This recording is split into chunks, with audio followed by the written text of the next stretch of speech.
Qu'est-ce qui, pour vous, est un trait vraiment du Languedoc-Roussillon dans l'architecture? Et à travers votre projet, qu'est-ce qui vous a animé au niveau du caractère régional? Est-ce qu'il y a quelque chose pour vous qui ressort de votre projet qui peut être vraiment caractéristique de la région Languedoc-Roussillon?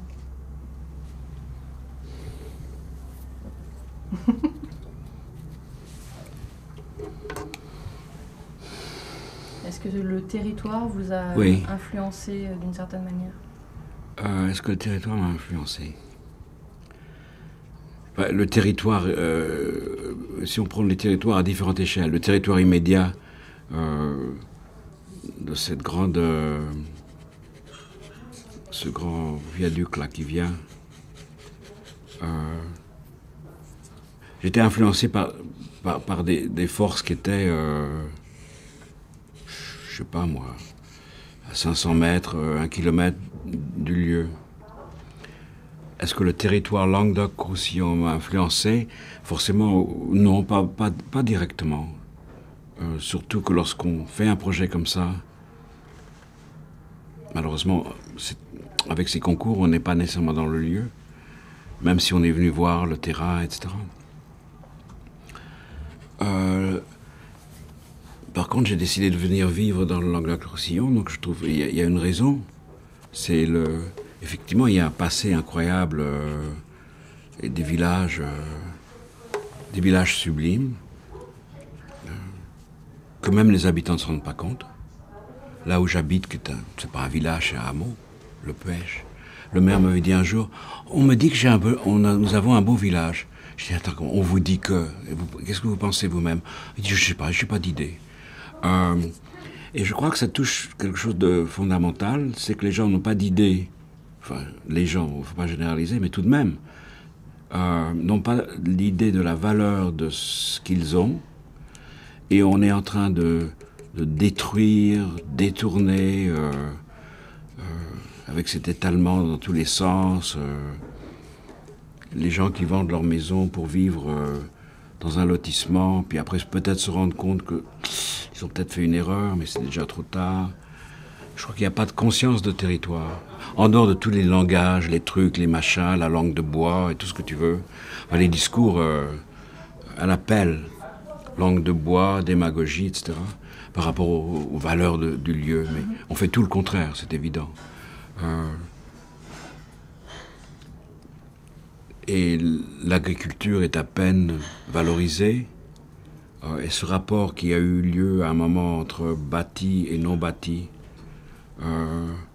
où il y avait une entente, je ne sais pas quel est le mot, symbolique, non pas symbolique, mais d'osmose.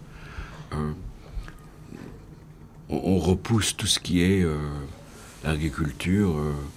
Alors forcément, il y a des raisons foncières. Un terrain agricole vaut 15, je sais pas, 10, 15, 20 fois moins qu'un terrain bâti.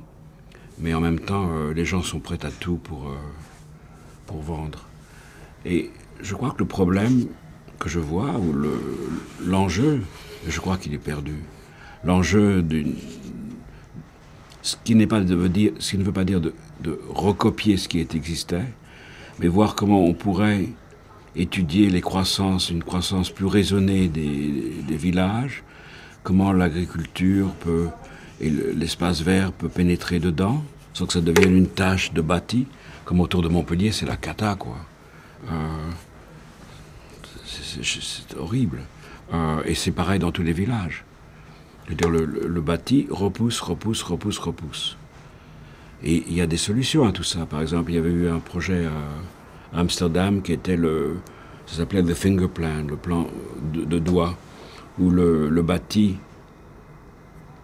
il y aurait l'agriculture, le vert rentrerait entre le bâti. Donc on a des solutions, enfin il y en a des tonnes. Ce qui veut dire qu'il faut pouvoir tout de même contrôler où on construit pas. Sans que dès qu'on fait ça, ces gens-là vont dire « Oh bah attends, il y a de l'argent à faire ». Puis en plus, les promoteurs vont acheter tous ces terrains-là dans l'espoir qu'ils vont pouvoir convaincre le conseil municipal au-dessous de la table pour que ça devienne lui-même du bâti. Donc moi, il y a un problème territorial très fort pour lequel j'ai un peu quitté l'architecture. On a monté une association qui s'appelle la Manufacture des Paysages, qui prenait comme appui sur Villeneuve, où j'ai vécu un certain temps, qui était un lieu du XVIIe siècle,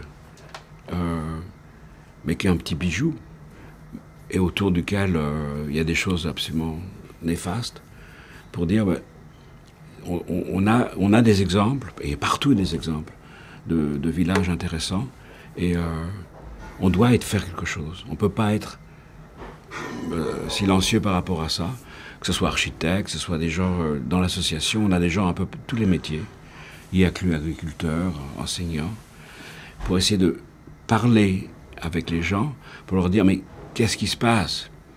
Donc j'évoquais avant avec Romain que le fait que on essaye d'utiliser des langages qui vont de la parole, je dessine des lèvres, qui vont à l'utilisation du corps, qui vont au dessin, à des maquettes, à essayer de trouver des langages qui peuvent parler aux gens. Parce qu'on a tous, souvent, on vous montre des dessins, mais personne ne les comprend, quoi. On montre des maquettes qui sont des maquettes avec le plexiglas dessus, il ne faut pas toucher. Nous, on fait des maquettes qu'on manipule, qu'on peut faire ce qu'on veut avec. Et on travaille beaucoup sur ça avec l'espoir d'aider aux gens à prendre conscience d'où ils sont, qui ils sont et où ils sont, quelle pourrait être une vision pour eux, et comment, espérons y parvenir, enfin, sachant que c'est des petites touches.